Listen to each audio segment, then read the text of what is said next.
Hi everyone, nubkeks here. Welcome back to Nub Raids, and in today's video we are checking out Cleopterix. You asked for it. I am Lion said, can you test Cleopterix? More damage, or is she a loser? I said, sadly, I don't have her at 6 stars and no chickens. LOL, because she's a chicken. It'll take me a while. Okay, I lied. I can't type apparently. Recording the video now. Cool. Boom. Reply. There we go. Okay, great. Now I've got to get this done in one take. Otherwise, I'm going to have to delete the comment and redo it. And he's going to be like, what is going on at my notifications? Blah, blah, blah.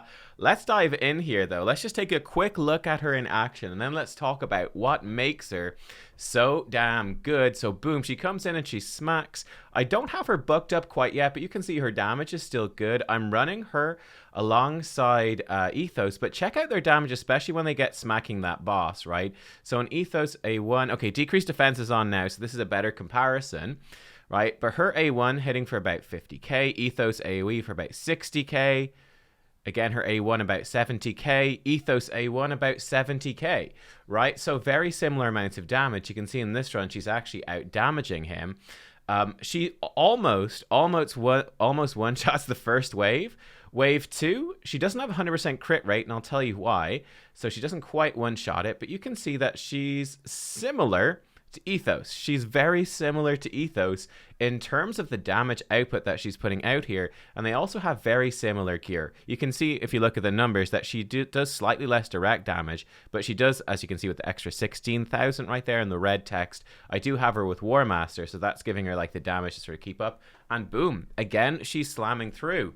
What is making her so strong? How is she competing with ITHOS? Well, the fun thing about her is that she has 2 AoE abilities, right? Feather Barrage, this books to a 3-turn cooldown, it is an AoE attack, and then Sky Punishment books to a 4-turn cooldown, and that is an AoE attack. And by the way, I don't have her fully booked yet, so she would have shorter cooldowns on these. She would get an extra 15% on Sky Punishment and 10% damage on Feather Barrage if I did have her booked up, so bear that in mind when you're looking at some of the footage here today. She can do more damage than this, even with the same gear I've got on, right? But what is making her so good? Well, here's what is making her so good, right? So this was her before the buffs, right? This is pre-buff Cleopterix.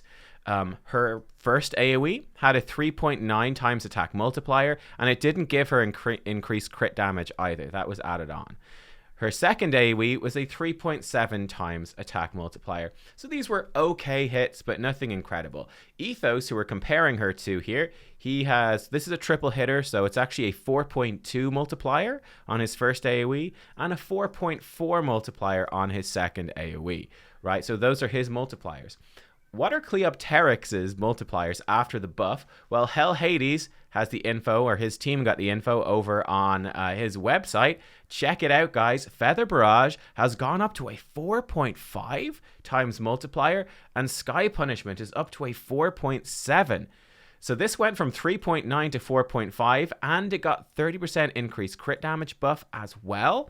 And this went from a 3.7 to a 4.7 multiplier, which means that, yeah, okay, her A1 is weaker than ITHOS A1, but her 2 AoEs have actually fairly sizably bigger multipliers. He does get more damage from books, so they're pretty much going to be on the same level, and he has slightly more attack.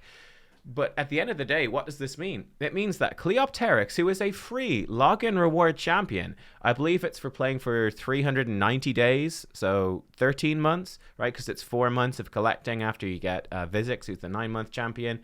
Cleopterix, who's a free login champion, is actually extremely comparable to ITHOS.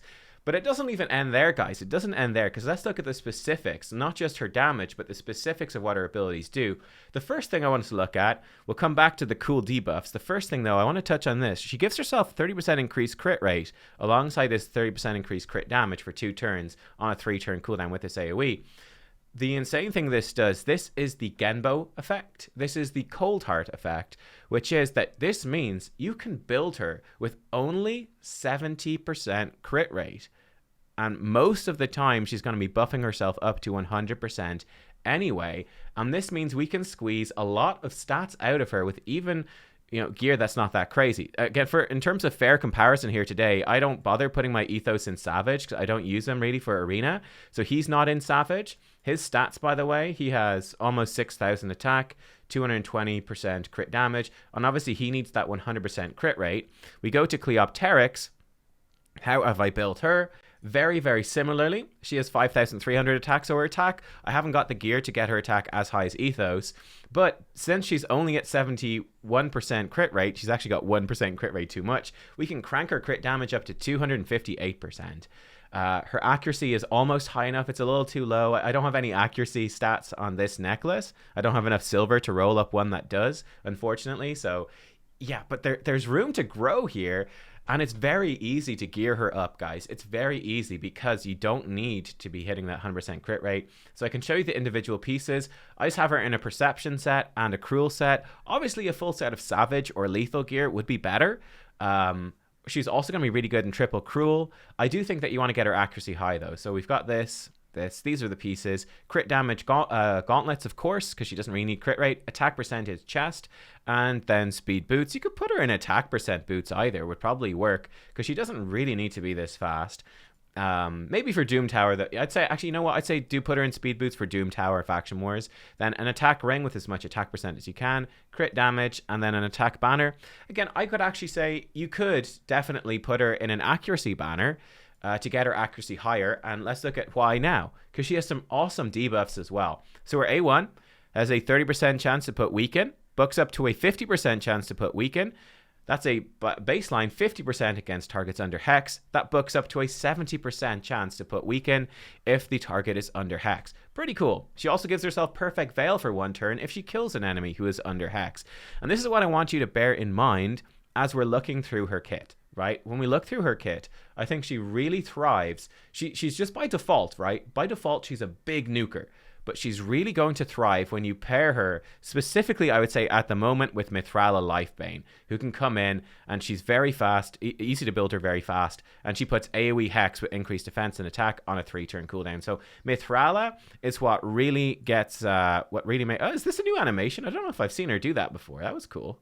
Did she used to do that? I don't know. No, that was cool. Anyway, yeah, Cleopterix, pair her with Mithrala. And here's the thing, right? You get Cleopterix, what's it? It's 13 months in, right? 4 months after physics, 13 months in.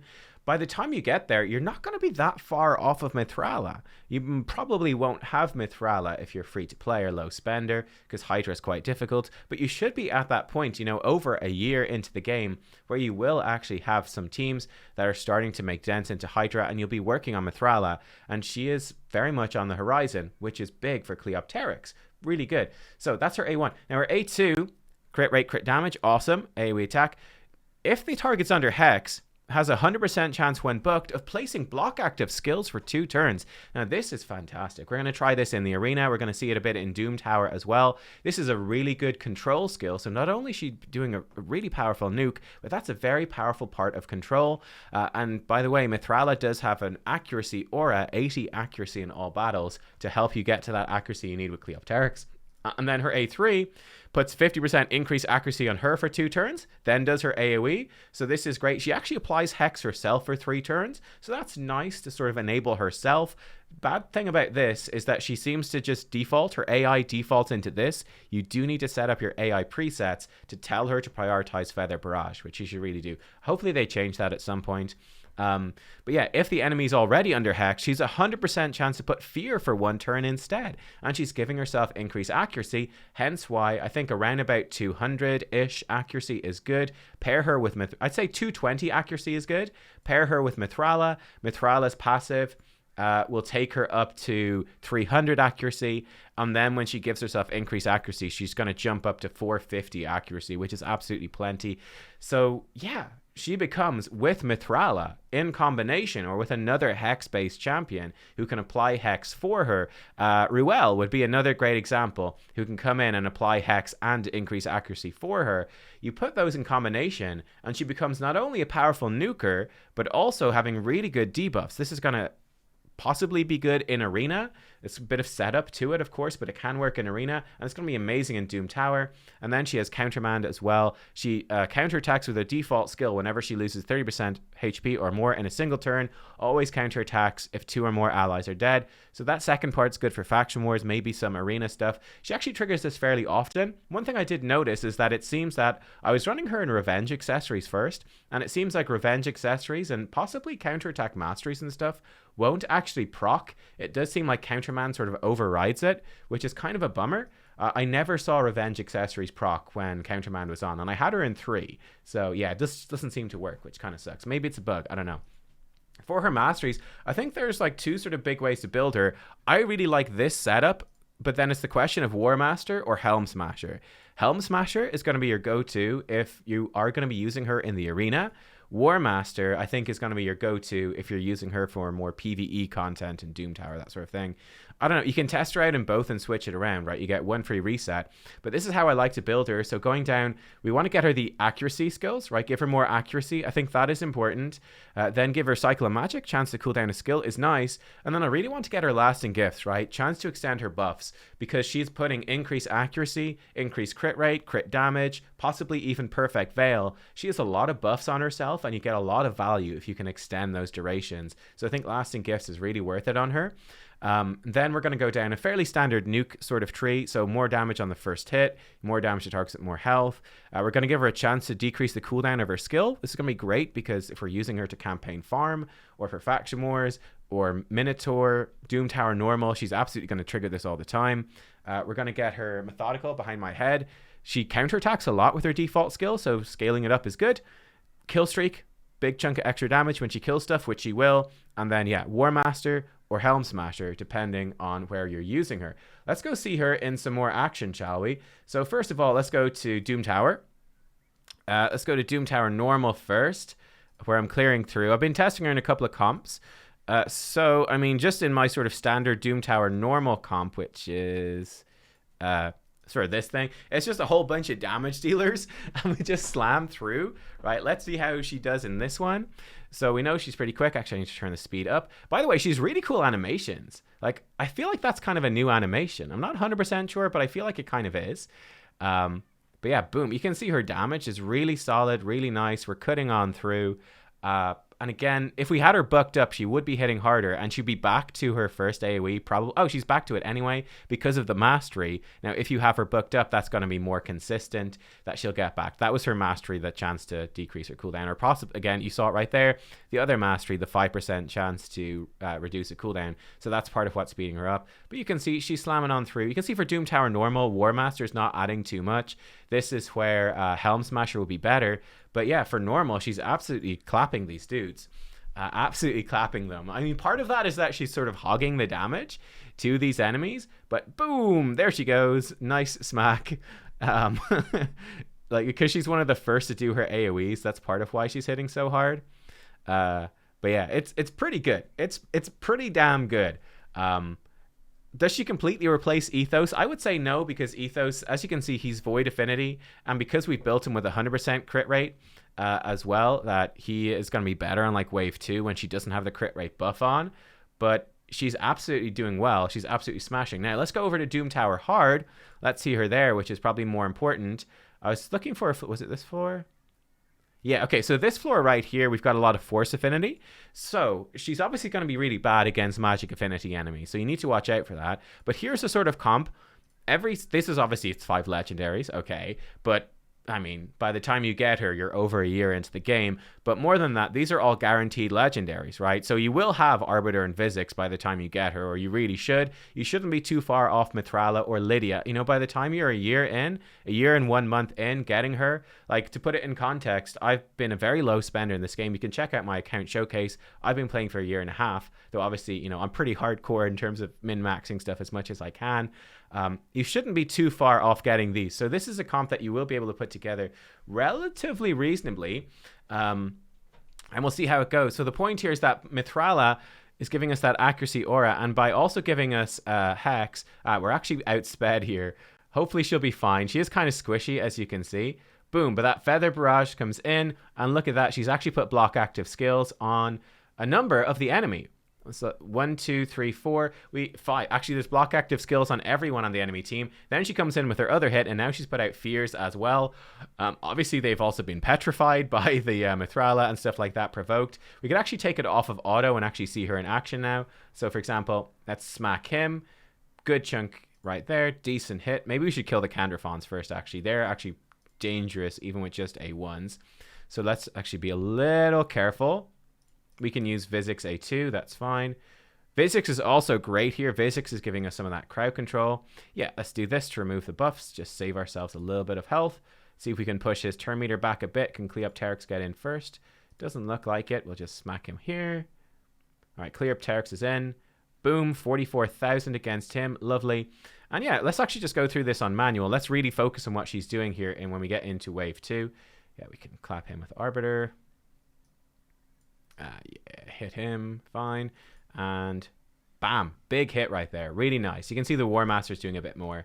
That's it, we go into wave 2. We're obviously going to apply the Hex here with Mithrala, lovely, decrease defense and weaken. They might outspeed it, yeah, they outspeed us a bit. That's okay though, we're now gonna provoke them with Visix, fantastic, and then boom, here she comes in, big hit, coming in from our chicken. She actually didn't get many block active skills right there. They mostly got resisted. Her accuracy is just that tiny bit too low. So that's a bit of a bummer. We'll do this to remove these things. And yeah, that's pretty much going to be it. We need to be careful. Actually, these two guys on the side, they do they do bad stuff. They do some bad things if we kill them first, right? They put bombs on it. Oh yeah, we're going to kill them. Okay, here she comes in with her A3. Boom, big hit. This is actually pretty scary. Luckily, she's resisted. She is also faster than everyone except Arbiter. So hopefully we're okay. Can we get back to Mithrala to save us before Arbiter takes a go? I'm not sure. It's going to be close. Let's try kill him. Didn't quite get it. Oh, no. Oh, no. Yeah, we're gonna get blown up. So we might actually die here. Should have saved it. Oh, the humanity. We're all dead. Okay, that's a bit unfortunate. Mithrala comes back, but it's too late. But it gives you an idea of what she can do. Obviously, I was playing it on manual. I should have been smarter about that, shouldn't I? I should have been smarter. But it still gives you an idea that, yeah, she's going to come through and she's going to do, number one, really good damage. And number two, she's giving you extra fears. She's giving you block active skills. So she's really going to help you control these waves. And yeah, with these free login champions, I mean, this is floor 113 of Doom Tower Hard. We're definitely going to get through it. If with a second attempt we get through it. So she's absolutely going to smash through that stuff. The only downside, of course, being that she is Spirit Affinity and she's pretty squishy, so she's not going to work on every floor. I certainly think that you put Thea in as well, and I think then you've got a really good and viable team just built out of guaranteed legendaries, right? Thea, who's also doing massive damage from Hex. Thea hits way harder than she does with this. This is one of the hardest hitting abilities. I think it's the third hardest hitting ability in the game. So yeah, Thea is another option you could bring in. She comes in, gives you an attack aura, really big damage burst, and there you go. She's a different affinity, and with just purely guaranteed champions, you've got teams that can absolutely smash through all of Doom Tower Hard and will be really good whenever they add higher dungeon levels, higher Doom Tower levels, all of that. Let's take a quick look at her in Arena. Let's try it out. Okay, this team doesn't look too good. They might be faster than me, so we might have to retry this a couple of times. So let me see here. So we could put her into this team. We take Thea out, and we put Cleopterix in, and we'll see if we're faster. Okay, actually, we need to set up the AI. We need to do this every time. We do need to set up the AI so that she always prioritizes Feather Barrage, and she's prioritizing Hex. Okay, good, good. That looks fine. Here we go. So if we're faster, we're good. If we're not faster, we are not good. But yeah, we will see. We will see here. They are faster. We're not good. Officially not good. Hang on. Let me take control here. I think we're just dead. Not quite dead. We might be fast enough. Okay, I am gonna hex them. I think he has a second AoE, doesn't he? This Ignatius dude. Oh yeah. Oh, he sure does. Yeah. Okay, we're in trouble. We might be able to salvage this one. Not if Arbiter dies though. Protect us, Mithrala. I think he might just kill us here. I think we're just dead. Okay, so we're gonna have to redo this one. No, never mind. We're still alive. He wasn't able to hit through, but we're not going to be able to kill him, and now he's going to kill us. No. We're slightly too slow. Yeah, okay. Hang on. Right, so that didn't quite work. We're outsped. Let's find a team that we actually beat in speed, and we can see how she nukes. Again, they're probably faster. This is a bummer. Maybe this team. This team should be good because we got a red affinity, dude. Let's see if it works. Don't be faster. Oh my god, they're faster. All right, and now we're pretty screwed. I'm pretty sure he even locked out Mithrala. So yeah, we're super screwed. Yeah. Okay. God damn it. Let me find a team that we are faster than so we can actually see how this works. Okay, so for the sake of my sanity, because apparently I'm just getting, we're actually faster than these guys. Great. But yeah, I'm just being outsped by everyone this morning. Oh, look, okay, here we go. They caught back up. Oh, this is actually quite nasty. So this team, they've got block debuffs on now. Well, that kind of sucks. Boom. Big nuke, decent nuke comes in. I've just put in my Torment so that we can start cheesing this a little bit. This is my usual strategy. We've actually removed some of their block debuffs. That is going to help somewhat. Unfortunately, Arbiter still is clear. It's going to be killing off this Duchess. That's going to be tricky. But we'll see. Hopefully we can proc... no, we didn't proc it. But hopefully we can proc Petrify on her, lock her down a bit more. Boom. Nice hit, though, coming in from Cleopterix. And this is definitely one of the nice things about her. One of the definitely nice things about her is that because you've got those two AoEs, it gives you a couple of different options. Oh my god, they're actually back up. She's almost back to her other AoE though, so that's good. Let's actually finish off Arbiter, seeing as she's used her res. Okay, we can hit them with the Hex again.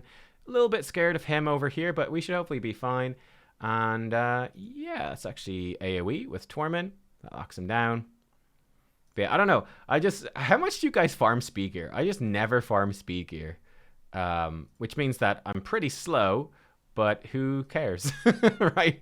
Who cares? Because I can cheese most stuff with Torment, and for 3v3, I'd never put my fast team against their fast team. Let's try this one as well. Let's just leave it on full auto, see how she does on full auto. But yeah, I think when it comes to Arena, is Cleopterix good? You see, actually, that's really nice. Brogni's shield reflecting damage actually petrifies him. That's kind of hilarious. Her AoE hit comes out. I think she's okay. I think she's one of the better Spirit Affinity nukers for sure. I don't know. Obviously, she'd be better as well if we had Helm Smasher on. She'd hit harder in Arena. I think definitely when you get her, for how early in the game you get her, like she's so much better than any other nuker that you would have guaranteed up until that point. Like she's kind of on another level in that sense. Let's try this team. So she's very good for that. I do think the one thing to compare her to, the other Spirit Affinity nuker that I think really contests her, is actually Yannicka, who you can get from the clan shop. So for a newer player, is it worth... I actually think for a newer player, right, where your clan gold is going to be limited, seeing as Yakarl's in the clan shop now, I would probably get Yakarl first and then get Yannicka later. I would get both, though, if you can. I do think that I prefer Yannicka in Arena. Yannicka does not hit as hard. If I show you Yannicka real fast, though. So Yannicka is your other really good Spirit Affinity nuker. She's high elf. So she doesn't hit as hard. Her multipliers aren't as high. But what she does do, she does have a really big single target hit that gives herself an extra turn and perfect veil.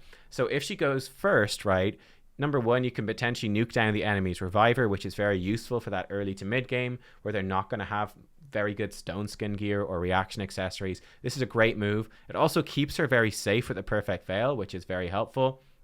And then this attack, Elven Judgment. The important thing here is that ignore shield buffs. AoE attack that ignores shield buffs. This makes her very, very good against things like Necret, which put out big shields, or I guess Krisk or Brogni, stuff like that. So she's very good for that sort of specific niche. So I probably prefer Yannicka a bit overall as a Spirit nuker in Arena.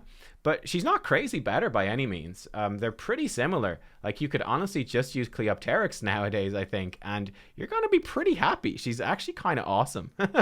She's kind of awesome. Let's try this team here. Yeah, sure. Let's try this team, see how we do. But there you go, guys. Quick look at Cleopterix. ITHOS-esque level damage, which is actually really badass. Don't lock us out. Oh, he locked us out. Well, that sucks. Okay. Let's try kill him over here. She's dead, but we will be able to revive. But yeah, so Cleopterix, I think she's solid, right? I think she's solid. We're really just relying on Mithrala to carry us here. It's not going to happen. Nah, we bit off more than we could chew. Oh, wow. Sky Piercer. Boom. That's the hardest hitting ability in the game. But yeah, Cleopterix, she's good. I think she's really good. Really nice. Great nuker, especially when you consider the fact that she's a login reward. ITHOS-esque level damage, albeit on Spirit Affinity, which can be good, can be bad. And yeah, some really good debuffs as well. She's very easy to build. I think she's great. She's a great champion. Really, really strong. Well worth building. And yeah, Cleopterix. Thumbs up from me. It's a mega buff.